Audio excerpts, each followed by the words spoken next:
Hi everyone, this is Allison Livingstone from Simplifying Sold. In today's video, I want to kick off a little series I'm doing called What Does a TC or Transaction Coordinator Do? So I want to take you through a couple steps in the real estate process and let you know where your TC can jump in and tasks they can take over for you. I think this is probably the most asked questions out of agents is what exactly is a transaction coordinator going to do for me? So I'm going to walk you guys step by step through my process. Obviously, every TC does things a little differently, but this is going to cover the basis for what most TCs are going to do. Okay, let's jump right in. Okay, so since this is my first video in this series, I want to start at the beginning of the contract process. So we're going to cover what does a TC do when they receive a new executed contract. So first things first, as soon as we see a new email come through with an executed contract, or at the company I work with, Transactly, the agents are able to input them directly into our system and we get a text and email alert. My first thing I'm going to do is receipt that I received the contract from the agent, tell them congrats on another contract, a great sale, and tell them that I'm going to get started. So for a TC, new contracts and deadlines are always going to probably take priority since they are time-sensitive items. With a new contract, it's mostly time-sensitive to get it out to the lender and the title company, so that's going to be one of our first steps. Once I receive the executed contract from the agent, let them know I received it and I'm getting started, I'm going to pull as much information from that contract as I can.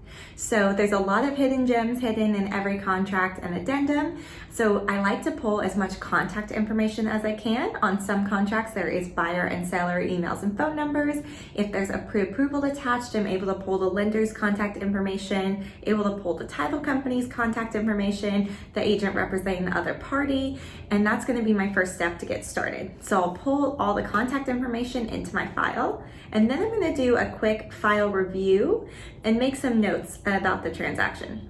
First and most importantly, I'm going to notate the main details, the purchase price, the earnest money, the seller paid closing cost, any of the main items that we are going to need to know throughout the transaction.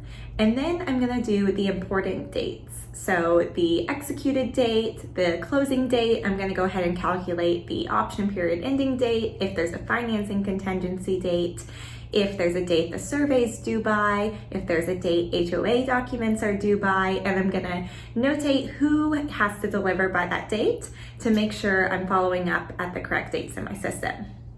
Once I have pulled as much information from the contract as I can and done a light review of it, I'm going to go ahead and distribute it to all parties. So most likely I should be able to have the title company's information, the lender's information, the agent from the other side's information, and whichever side my agent I'm working for is representing, their client's contact information, so the seller or the buyer. And I will send them an email that has an introduction from myself stating what I do, my communication preferences, the agent I work for, and I'm gonna attach some key dates, some key elements of the contract, and then also just attach a copy of the executed contract and any addendum to that email. If I've already noticed during my light review that anything is outstanding, like a T47, or I see one missing initial on the seller's disclosure, I'll go ahead and usually ask the other side for that at that time if it's on their end. I'll also, if I'm representing a seller agent, I will include instructions for the option check or the earnest money check if depending on what those are for the transaction and if they're relevant. Once I've distributed it to all parties, I'm going to go back in and do a deeper review. So in this review, I like to go through and make notes about every single part of the contract and say what we've received, what we haven't received. So for example, if the contract came through with a survey and T47 already attached, I'm gonna go ahead and mark that off on my list and just put to confirm with title company that this existing survey was approved. I'm gonna notate if it's in an HOA, I'm gonna notate if possession is happening upon closing and funding, or if there's a lease back in case there wasn't one attached, and follow up on that. I'm going to notate if there's any special provisions we all need to keep an eye out for, and also that the buyer is accepting the property as is and that they've received the seller's disclosure notice. So all those items, just so we can really be aware and have a second set of eyes on that contract. During this time, I'll also make sure that there is all the initials, signatures, and documents that we need for compliance purposes. So during my light review, I'm really just trying to get as much information as I can to get the contract distributed to the clients and all the parties who will be working on the transaction so they can get started on their part. And so buyer or seller can congratulate and be excited about being under contract. Now that I've gotten it out to everyone in this deeper review, I'm really checking to make sure everything's looking good.